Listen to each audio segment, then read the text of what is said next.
Senator Stoker, thanks for joining us.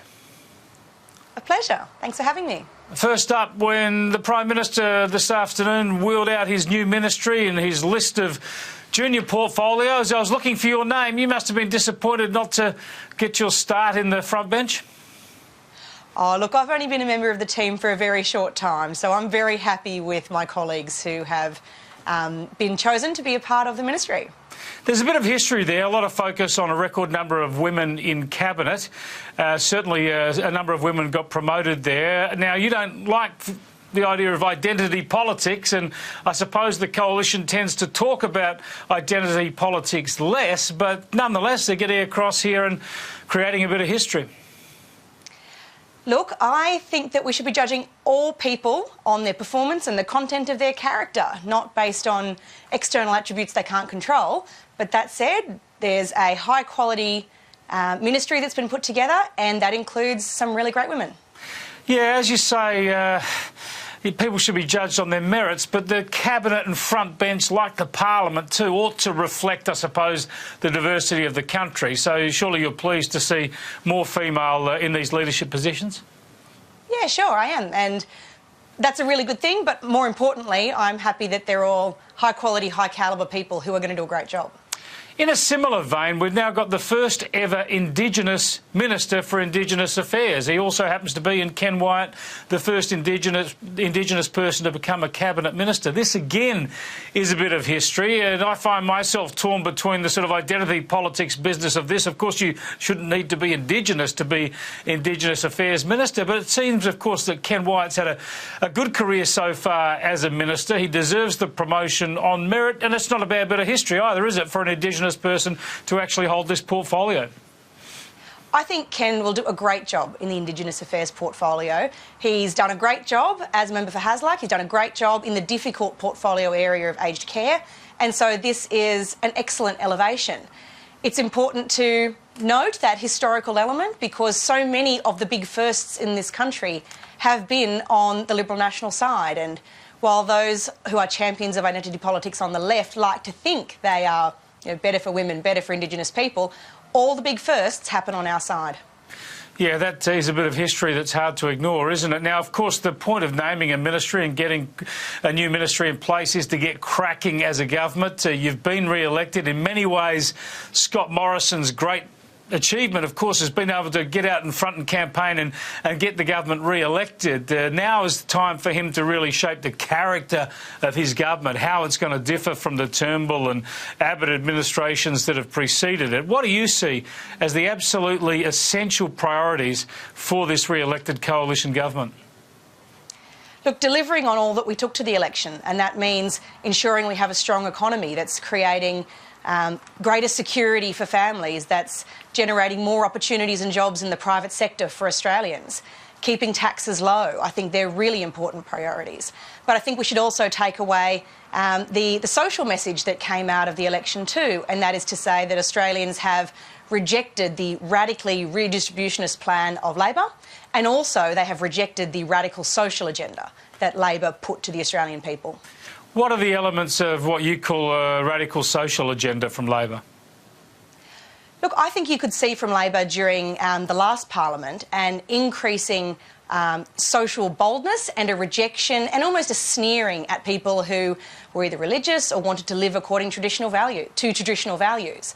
And so I think it's really important that as a part of this parliament we deliver on our commitment to religious freedom protections and that we help to restore a social culture or environment in this country where people can live according to whatever system of beliefs and values they choose that are important to their individual life and their individual family, and allow them to coexist and function in an equal and healthy way rather than having the rights of some groups in our community squash the rights of others.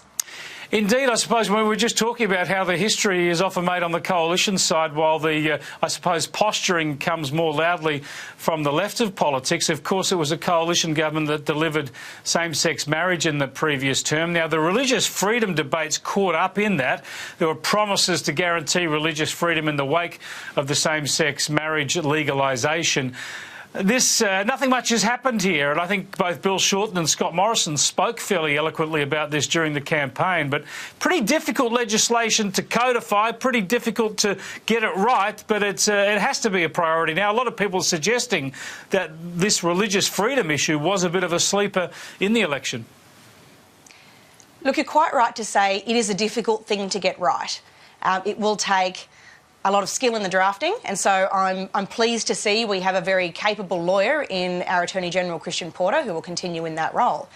But it is possible to get this right, and it is the necessary corollary of the other social changes that we've now recognised in the changes to the Marriage Act, that we also allow for those who think differently to maintain their rights to speak and to live according to their own values without being prejudiced.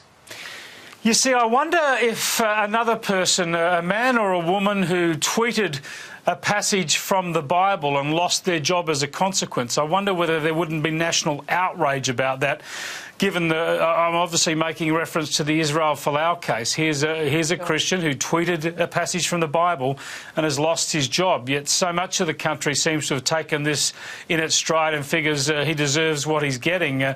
Gee, if you took this to someone else trying to supply, to feed their family, provide for their family, or if they were perhaps a Muslim tweeting from the Quran or another religion, I could imagine there would be outrage. I'm surprised there's less outrage about what's happened to Israel Folau. Yeah, look, I think most people in our community support the right of same-sex people who are, in love and in a relationship to have that recognised, and they're happy with that being something that's available in our society. But at the same time, I think most of Middle Australia are disturbed by the prospect that someone who quotes from their religious text on a private social media account in their own time, when their job has nothing to do with inclusion or social policy or policy writing or anything like that, could face losing their job as a consequence. I think that, that experience coming to the fore during the campaign was something that helped to make the religious freedom issue bubble to the top of people's minds. Yeah, fascinating stuff. Tell us about your home state of Queensland. Obviously played a key role in sticking by the coalition, but then again, of course, Victoria played a key role because it didn't throw the seats across the aisle that many were predicting. But tell us about the feeling in Queensland, the way it changed voting preferences, I suppose, or its view of the government with the leadership switch. When I was travelling during the campaign with the Prime Minister, I found that he was really well received by Queenslanders. They found him warm and friendly and compassionate and, high in empathy and able to really understand what's going on in people's lives. I think the message that's about getting our economy to really perform and deliver on jobs and more opportunities for all Australians, I think resonated with Queenslanders. But I also think that the Adani issue was quite important throughout Queensland, because while we know it's fundamental to the prosperity of Central and North Queensland, we shouldn't forget that about a third of the jobs in the southeast corner are connected in one way or another with the mining sector.